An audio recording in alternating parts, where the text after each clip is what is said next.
Let me tell you a story about a book. A book so dangerous, its author had to risk literally everything, his freedom, his life, just to finish it in secret.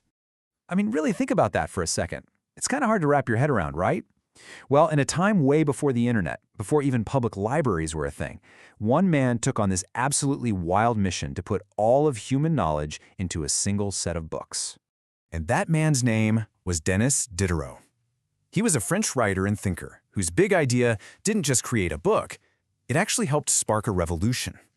Okay, so to get why this was so huge, you have to picture France back in the 1700s. Information was power, and that power was kept under lock and key by the king and the church. But Diderot, he had this radical thought. What if knowledge wasn't a secret? What if it was for everybody? For his time, that wasn't just a new idea. It was a rebellious one. Now, Diderot wasn't completely alone. He was a key player in this huge new way of thinking called the Enlightenment. The whole point of it was to stop just accepting old traditions and superstitions and instead to use reason, logic, and science to figure out the world. And this is where Diderot's project comes in. He called it the Encyclopedie. The goal sounded simple, but it was absolutely massive. Collect all the knowledge in the world and make it available to anyone who could read. A mission this big? No way he could pull it off alone.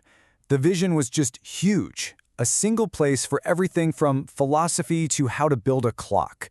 So he teamed up with another top mind, a math and science whiz named Jean-Laurent d'Alembert, to help lead the charge. But here's the thing, they knew they were playing with fire. Giving knowledge to everyone was a direct challenge to the people in charge, and the pressure got so intense that d'Alembert actually quit. But Diderot, he refused to give up. He was going to see this through. And this is where things get really intense. Because this fight for knowledge made some very, very powerful people extremely angry.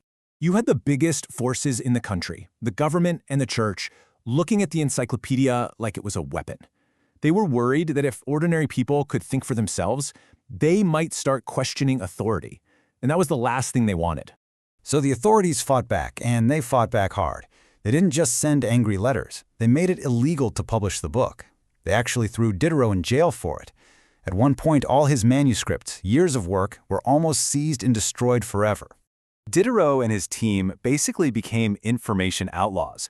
For more than 2 decades, they had to work in the shadows, using fake names and secret printing presses just to keep the project alive, all for the freedom to publish facts. So, despite all that danger, what this secret team created was, honestly, just incredible. I mean, just look at the scale of this thing. Over 70,000 articles. 70,000! All researched and written while they were literally fugitives, constantly under threat. It's unlike anything the world had ever seen. And what made it so revolutionary wasn't just the size, it was the whole approach. You'd have articles from famous philosophers right next to detailed guides on how to weave cloth or make glass. They were saying that the knowledge of a craftsman was just as valuable as the ideas of a scholar. Diderot also got that not everybody learns from just reading words. You know how a picture can make a complex idea just click? He commissioned thousands of incredibly detailed drawings of everything from anatomy to complicated machines, making it all accessible to everyone. So after more than 20 years of struggle, Diderot's mission was finally complete. He won the fight for facts. And the impact of what he did? Well, it's still shaping our world today. See, the Encyclopedia wasn't some book that just sat on a shelf. Its ideas jumped off the page and into the real world. Ideas about freedom and reason helped fuel both the American and French revolutions.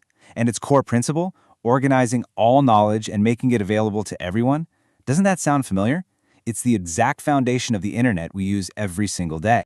What he proved was that when you make information accessible, you empower people. You give them the tools to think for themselves, to challenge what's wrong, and to push society forward in ways you can't even imagine.